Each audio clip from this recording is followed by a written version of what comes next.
So, on to tool number 1, which is ongoing formation. And here's the statement that I invite you to react to. Over the course of this year, I have engaged in efforts to deepen my own knowledge of the faith and grow spiritually. So in other words, I've attended or participated in workshops, seminars, courses, retreats, and so on, or taken part in some inspirational reading. So once again, your choices for this first one: A, like a pro Larry or Louise; B, steady as she goes, Steve or Stella; C, just your average Joe or Joanne; D, needs a little work, Norbert or Nancy; and E, back to square one, Bill or Bonnie. So please go right ahead now and make your selection and submit that. And in just a few moments, Nick is going to share the results before I chat a little bit about this particular area. In the meantime, let me say a word about this idea of ongoing formation. I really and truly personally believe that ongoing formation is the most reliable way that we can stay fresh as a catechist and actually to avoid burnout. I think that burnout is what happens when you run out of fuel. You start to run out of ideas, and ongoing formation is how we keep that tank full. So, okay, Nick, I see the results are in. Why don't you go ahead and tell us how people are feeling about their own ongoing formation. All right, Joe, thank you very much. We have two very close answers, like a pro, Larry and Louise, and B, steady as she goes, Steve and Stella, with 35 and 34%. And Joe, we have no one who's going back to square one. That's great. Catechists are usually very eager to be learning and to continue their formation, and so I'm not at all surprised to see that both A and B are very strong here, that people are doing a lot to continue their formation. Well, I'd like to share with you some of my own experience over the past year in terms of my ongoing formation.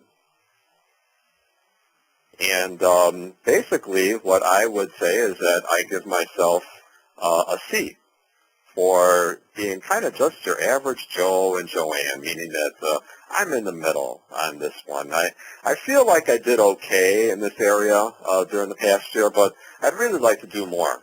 In particular, I think I've read a fair number of books on spirituality and the Catholic faith, but I really didn't have a chance to attend too many seminars or workshops. And that's something that I really enjoy doing, but I just haven't had much of a chance to do that recently. So that's why I give myself a C on this one. Well, let's take a look then at how we can improve in our ongoing formation and just what some of the different things are that we can do in this area. And the first thing that I'd like to remind all of us is that our ongoing formation reminds us that we're not just learning about a subject or a topic. We are encountering a person. We're encountering Jesus Christ. And so Jesus is always, always, always inviting us to come and know him better. So our ongoing formation is how we respond to this personal invitation and how we are drawn deeper into our relationship with Jesus, which in turn, I believe, helps us to invite others to deepen their relationship with Jesus. So, in terms of some practical suggestions for our ongoing formation, in his book, The 7 Habits of Highly Effective People, author Stephen Covey describes the seventh habit as sharpening the saw, and I really think that's what we're doing here. We're trying to stay sharp. A few ideas that I'd like to recommend.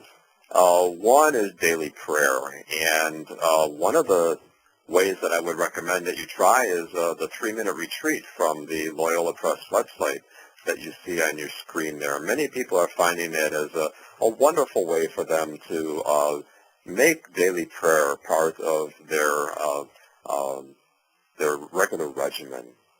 Another thing that I recommend are daily devotionals. There are lots of different periodicals that you can get, such as Word Among Us or Living Faith, that can really help to inspire us in a daily way to be praying daily. Certainly reading Scripture on a daily basis, in particular looking at the scripture readings from the liturgical calendar is a great way for us to continue our ongoing formation. Of course, reading inspirational and catechetical literature, either books or periodicals, the lives of the saints, or just inspirational books that we find that can help us to learn more about our faith and about our relationship with the Lord. Certainly engaging and participating in parish opportunities. Many of our own parishes offer chances for us to do faith sharing, adult education, a parish mission, or our DRE may have some regular catechist meetings. These are great ways that we can take advantage of opportunities right on our doorstep. And then certainly there are diocesan and regional conferences and seminars, and that's one of the things that keeps me busy, traveling around the country, speaking at many of these types of conferences, and that's where I get a chance to meet so many of you good people, and so that's an area that I particularly enjoy. Don't forget or rule out the possibility of taking courses at Catholic institutions. You don't necessarily have to enter a degree program, but it's a good opportunity for some people to do something a little bit more formal. And then finally, of course, there are great internet resources available nowadays.